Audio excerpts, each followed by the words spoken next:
I had hoped to ease myself into life at Monaco, but no, the whole football manager world has other ideas, and our first competitive game puts us up against Neymar and Paris Saint-Germain. Hello, I'm Kev, and welcome to part 2 of my Football Manager 2018 beta save with Monaco. Coming up on today's episode, we'll have a little look at the transfers. We've signed a couple of players, and then we're going to be playing Paris Saint-Germain in the Trophee des Champions. Is that French enough for you?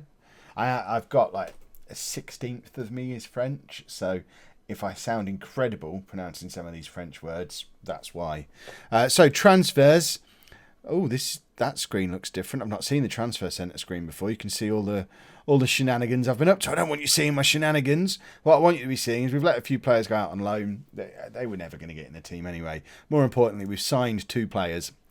Ante Coric was right at the top of my initial scout report. He's 20 years old, 4 caps for Croatia already. Looks like the kind of young and hungry player that Monaco would be looking to sign. And if we're going to be using a 4-2-3-1, as we will be at various points throughout the season, just not today, we needed an attacking midfield player, and Coric looks like he's the man. Comes in from Dynamo for just under £10 million. We've overpaid a little bit, but I don't mind that. I'm Kev. I overpay a little bit.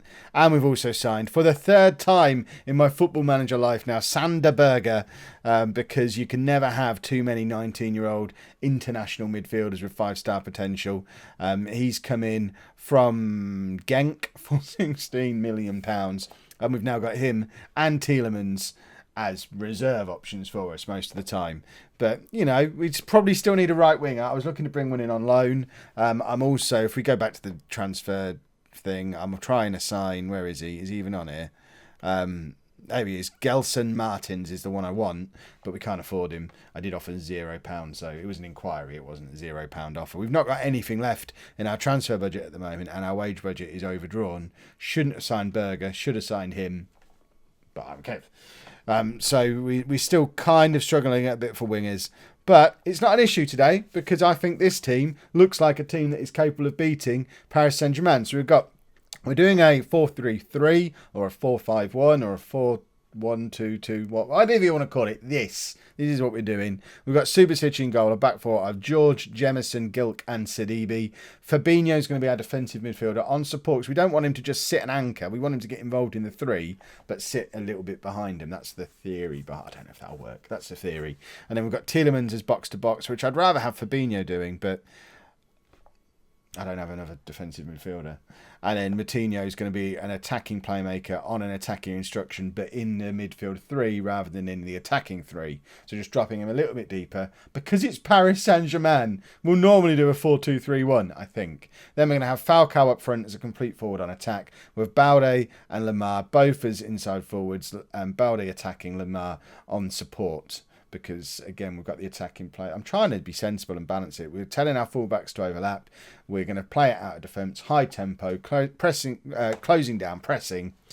And we're on a standard flexible mentality, because I just don't know how we compare to Paris Saint-Germain at the moment.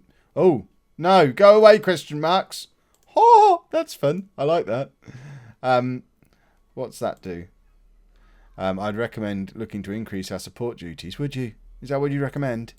What else would you recommend? Discourage players from closing down. I don't care if they get injuries. That's what we have a squad for. Yeah. Right.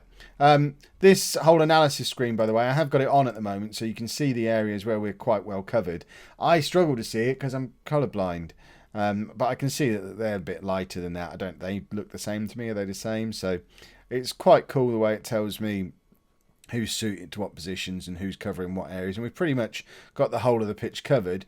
The only thing is Falcao's got to do the work of 3 men. But I think he's capable of doing the work of 3 men. We'll be absolutely fine. Why is my face so shiny today? Oh, that screen. There we go. So we're both lining up with a 4-3-3. They're playing Mbappe against us, even though he's only there on loan. That seems unfair.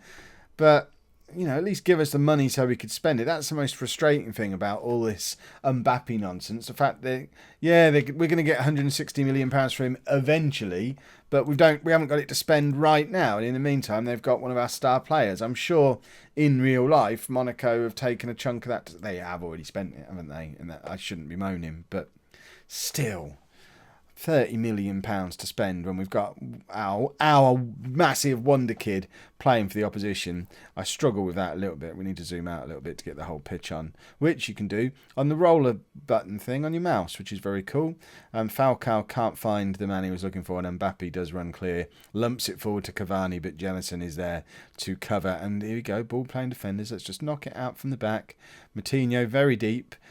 Can't find Lamar at all, and there's too much of a gap between the two of them, really. I don't know how long I'm going to persist with the 4-3-3-4. I would rather have Moutinho in between Lamar and Baldi and behind Falcao rather than having him sat that little bit deeper, because I don't know how effective he's going to be from that deep.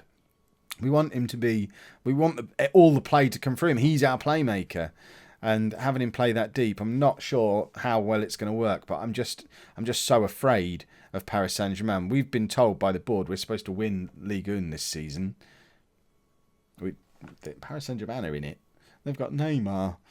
But I guess looking for nothing else, nothing other than a win. And we're 1-0 down after 4 minutes against this team we're supposed to be better than over the course of a 38-game season.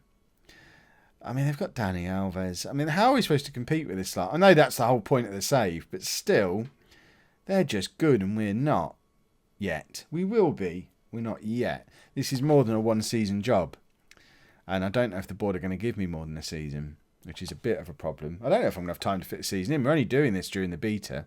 So we've got a couple of weeks to try and squeeze 2 seasons out of it if we can, to make a little bit of progress, because I'm not sure how much we're going to make this year. Plus, I really want to spend the Mbappe money that comes in next summer. You know I like to spend. Nothing really is happening now. Neymar with the corner and Baldi now with the chance to run, and we have got space to run into. Falcao's, it's Lamar in loads of space. Look at all this space Lamar is in. If he can beat his man, he can, but I don't know if shooting from outside the area was the play that we should have gone for there. He was in acres of space. He'd beaten his man.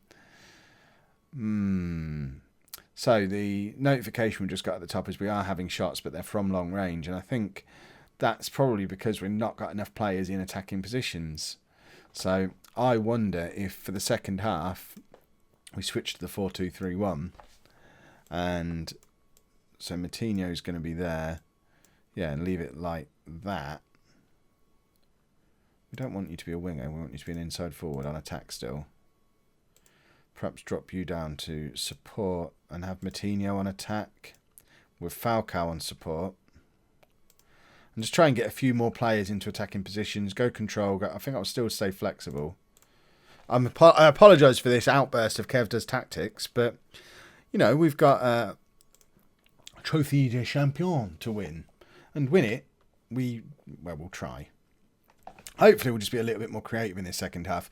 The one good thing about that first half performance is we were playing Paris Saint-Germain and they didn't have a clear-cut chance in the whole half. Now, if we played that well against any other team in the league, we should beat them in theory, because Paris Saint-Germain are so much better than everybody else. But it doesn't help us today. We want a win, and we're still not really creating much in the way of... Right, if we're shooting from range too much, let's turn on work ball into the box. And just... It seems like what's that? Confirm changes. Seems like a weird thing to do when we've got half hour left and we want to find a goal, but we want to actually create... We want Falcao to be the one having the chances, not people shooting from midfield. I think it might be substitution o'clock. Right. What have we got? Who have we got who can change a game? Carrillo... He's 4th favourite to be top scorer in the league this year, so perhaps I wrote him off a little bit too early in the first episode. Maybe make him a target man on support. I'm going to bring Berger on in midfield, just because I need to justify signing him. Hamar's not having a good game at all. Should we try Ronnie Lopez out there? Does he want to be... He wants to be an inside forward. There you go, triple substitution. And we've taken off 2 of our star men. So, Kev's just conceded the Trophee de Champion. So French, it's untrue. Are we allowed to make any more substitutions in this? Is this like the Charity Shield? Can we bring on like 93 players over the course? They've only made 3. I'll let them act. I don't want to look like I don't know what I'm doing, so I'll let them act first. If they make a 4th, I'll make a 4th, but it doesn't look like we're allowed to. And that has been a really quite uneventful second half. Although with 2 minutes to go, no, it's them who are getting the chance here, isn't it? And it's Neymar. We've kept him quiet, and that's an achievement. Cavani, back to Neymar. Sidibe tackles, but Neymar's got it for a third time. Crosses, and there you go. Cavani makes it 2-0. We've looked a little bit toothless in this game, which potentially is a bit of a problem. But we'll worry about the problem in our first league game of the season when we come to that in tomorrow's episode. For now, feedback on what I'm doing wrong tactically. Or am I doing anything wrong? Is it just the fact it's Paris Saint-Germain? It's our first game. We were always going to lose. Don't worry about it, Kev. Pick yourself up, dust yourself down. Promising signs. That's the feedback I'm looking for down in the comments. Just so you're aware. But feel free to be honest as well. Oh, they're going to score again here, aren't they? No, they're not. It's the end of the game. We've not really... Oh, look at that. I mean, it's nice that the animation's on there, but...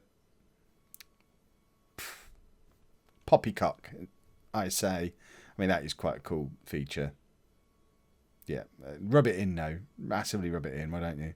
Not many pundits fancied Paris Saint-Germain to win. All the pundits are idiots then. Much work to do, but the team are motivated, and that's the important thing. We've got thumbs ups all round. They're giving thumbs ups. Perhaps you lot should give some thumbs ups if you've enjoyed this episode. It's down there somewhere. Segue. Subscribe to the channel if you'd like to see more, and thank you very much for watching.